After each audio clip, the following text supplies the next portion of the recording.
Ẹ ǹlẹ́ gbogbo ilé, ṣàlàáfíà lẹ wà? Èmi ọmọ yín, ọ̀rẹ́ yín, ẹ̀gbọ́n yín, àbúrò yín Títílọpẹ́ ló ń sọ̀rọ̀. Ṣé dáadáa ni Títílọpẹ́ wá bá yín?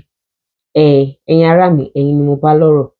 Àwa tá à ń gba iṣẹ́ ní ibi iṣẹ́, pàápàá jùlọ àwa tá wà ní ìlú òkèèrè, bóyá US ló wà ní o, àbí Sweden, àbí UK, àbí Netherlands, àbí Australia, ibikíbi tó bá wà.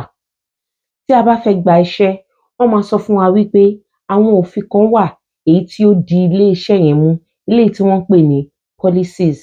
Àwọn policies yìí, òun ni àwọn ibi iṣẹ́ yìí ni wọ́n ti fi sí ibẹ̀ láti protect àwa tá à ń gbaṣẹ́, ìyẹn àwa employee, láti protect àwọn employers, àwọn tó gbà wá síṣẹ́, láti protect àwọn tí wọ́n ń lo services wa ní ibi iṣẹ́ yẹn. Tá bá ti gba ìwé yìí, wọ́n á fún wa ní ìwé yìí, wọ́n á ní ká kà wípé ká bu ọwọ́ sí, pé ká fi signature wa sí. Mo wá rí wípé ọ̀pọ̀lọpọ̀ nínú wa, tá bá ti gba ìwé yìí, ìmíràn a ò tiẹ̀ kí ń kà, á kàn bu ọwọ́ lù ní, nítorí wípé a wá láti ibi tó yẹ wípé ọ̀pọ̀ ìgbà a kì í kà, a kàn máa bu ọwọ́ lù ní. Ìmíràn nínú wa, a máa mú ìwé, a máa kà, a máa bu ọwọ́ lù, a ti kà, a ti mọ nǹkan tí òfin yẹn sọ. Àmọ́ mo wá rí wípé òfin yẹn a máa tàpá sí, àwọn òfin tí wọ́n ti fi síbẹ̀ yẹn, a máa tàpá sí òfin yẹn. Bí àpẹẹrẹ, ibi iṣẹ́ mi wà, wọ́n á sọ fún wa wípé uniform tó fi ń ṣiṣẹ́ o, má ya ara ẹ̀ nínú uniform yìí kó post ẹ̀ sí social media.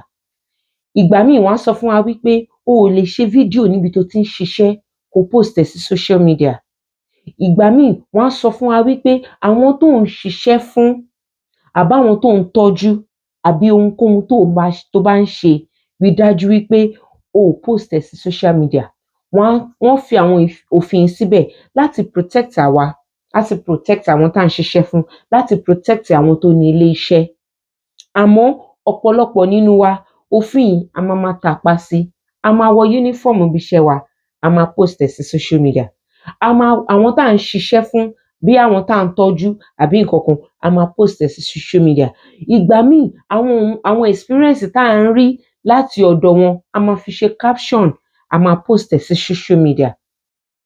Tó bá di pé wọ́n rí pé a ti rú òfin, àbí wọ́n wá ń bá wa wí, àbí nǹkan kan, àwa máa post ẹ̀, a máa sọ wípé torí pé àwọ̀ wa yàtọ̀ ni, àbí torí nǹkan kan, àbí àwa ti gbàgbé wípé a ti tàpá sí òfin tí wọ́n fi lélẹ̀.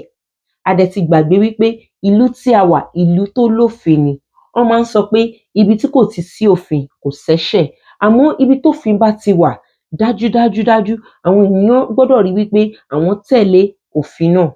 Tó bá mọ̀ pé ìwọ jẹ́ èèyàn tó yẹ pé o lè abide by the policy and rules and regulation, torí ẹ̀ ni wọ́n ṣe fún ẹ níwèé yẹn wípé bu ọwọ́ lù o dẹ̀ ní ẹ̀tọ́ láti pinnu lọ́kàn ẹ wípé o ò bu ọwọ́ lù, nítorí pé o agree pẹ̀lú policy wọn, wàá fi iṣẹ́ wọn sílẹ̀ fún àwọn tó lè ṣe.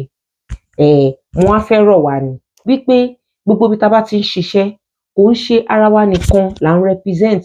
À ń represent ilé tá ti jáde, à ń represent orílẹ̀-èdè tá ti jáde. Ni mo wá ṣe fẹ́ wá rọ̀ wá wípé ẹ jẹ́ ká máa follow rules and regulation ibi iṣẹ́. Let us follow the policy of the company we are working with. Thank you. Bye bye.